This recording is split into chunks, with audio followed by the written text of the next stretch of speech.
This video is about lifting weights, going to the gym. Is it spiritual? So, I think it's important to understand that nothing in and of itself is not spiritual. Spiritual is a concept, you know. And everyone's spiritual journey will be different.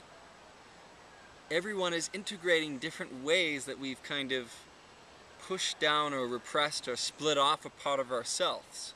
So, in the case of the gym, a person could go to the gym and be very narcissistic and vain, and in their motivation, and is essentially just a narcissism to just kind of you know, look better so that they can feel better about themselves, you know, and wear tighter shirts and boost their ego and make the opposite sex want to try to like them. Okay, so this would be, I would say, a not so spiritual, motivation, right? But then there is some other reasons why someone would go to the gym. So what does the gym do? The gym, when you lift weights, you're building a fire energy, okay? So you're building a heat in your body. So some people, through the conditioning process, learned to turn down the dial on their power. So they didn't want to make waves, they wanted to keep good standings with the family, so they repressed their frustration, their anger, their rage, okay?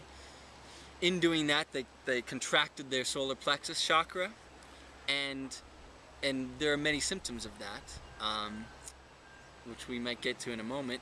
So essentially, the gym for this person is a very good thing, because it helps them maybe get in touch with their fire energy, their power, and their anger. Some people, so one of the patterns is some people get, because of early traumas, get very disconnected from their body, and they don't have good boundaries. So they don't have good boundaries of their own body. They often live in their head, and they often don't have good boundaries with other people. So they let people come into their space. They're afraid to say no. They're afraid to speak up for themselves. They kind of let people walk over them. They feel disempowered. They feel kind of weak. They can fall into depressions. These very easily. These types of things.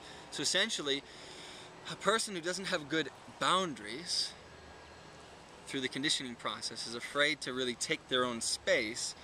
The gym, I mean, any real physical activity will do. Yoga's great, you know, hiking's good. Anything that really allows you to use your physical body in such a way that you can really feel it. So you can really, and especially with the gym in particular, it allows you to really push weight.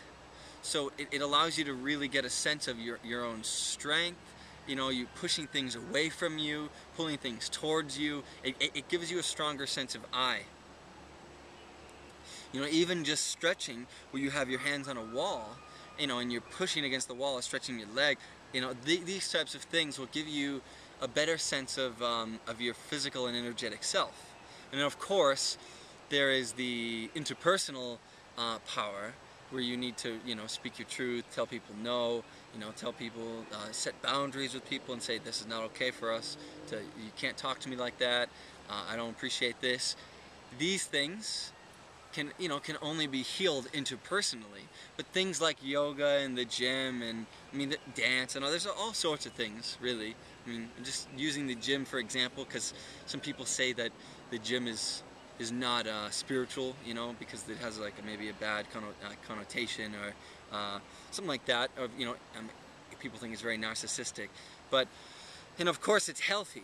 I mean, it's healthy to be able to get your heart rate up a few times a week, you know, really up, and it feels good to get your heart rate up, to build muscle. You feel stronger, you know, more confident in your own body. You know, I'm talking about a true, like, embodied confidence, not an egoic confidence. But of course, The interpersonal stuff, I mean, that stuff needs to be healed interpersonally. The gym can help you get in touch with your fire, give you a nice outlet to let go of anger and rage, so that when you're in the interpersonal space you can better navigate it. That's really it for this video. Just in general, exercise is very important. It's good to get the heart rate up to where you're kind of out of breath at least 3 times a week. And I would recommend more. I mean, if you're just doing a short exercise where you're getting your heart rate up just for a few minutes, I would do that 5-6 times a week. If you're doing longer hikes and hour-and-a-half yoga sessions and stuff, jogging, stuff like that, maybe less. But and of course, I mean, like, there are certain things that wear on your body, like the gym is very, it puts a strain on your tendons and on your joints. It builds an acid in your body. So running, for example, is a lot of pressure on your legs and knees. I mean, like, I don't think running is really sustainable in the long run.